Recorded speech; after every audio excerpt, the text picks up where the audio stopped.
आप बेरा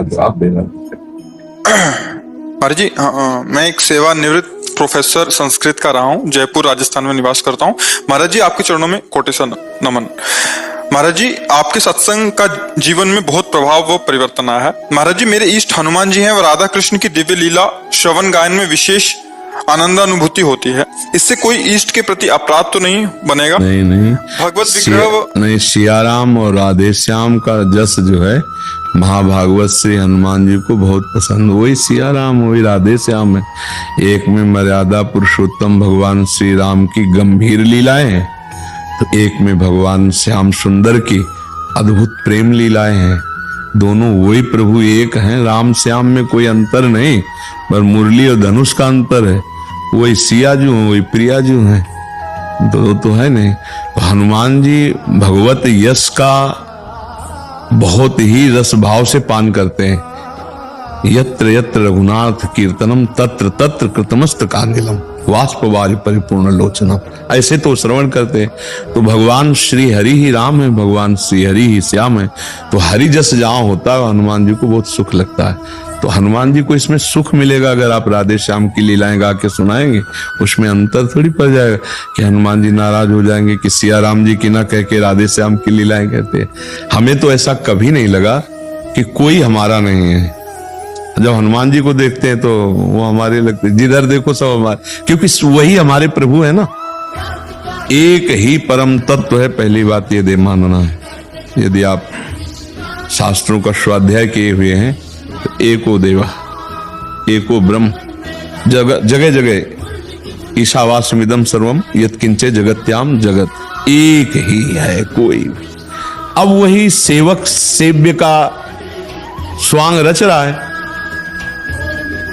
हनुमान जी राम जी के सेवक बनकर उनके चरण पकड़े, तो राम जी रामेश्वर की स्थापना करके उनके चरण पकड़ के अभिषेक कर रहे। कौन इनमें से स्वामी और कौन सेवक है पहचानना मुश्किल है, क्योंकि वही स्वामी और वही सेवक है। तो हम भगवत यश गान करने में तो ऐसा कभी भेद सोचे ही ना। प्रपंच के लिए सोचे कि यदि हम किसी की निंदा करेंगे, किसी के दोष छिद्रान्वेषण दोष दर्शन करेंगे और दोष वर्णन करेंगे, तो हो सकता है इष्ट अपराध हो जाए। फिर तो पक्का हनुमान जी नाराज हो जाएंगे बकाया। और भगवत यश गाने में तो किसी भी संत महापुरुष का चरित्र गाओ, भगवत यश गाओ, तो उससे हनुमान जी प्रसन्न होंगे, नाराज नहीं होंगे।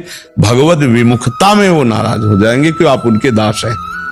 अगर आप भगवत विमुख आचरण करेंगे, भगवत विमुख पुरुषों का संग करेंगे, भगवत विमुख भाषण करेंगे, तो भगवत यश गान करने से वो तो प्रसन्न ही होंगे।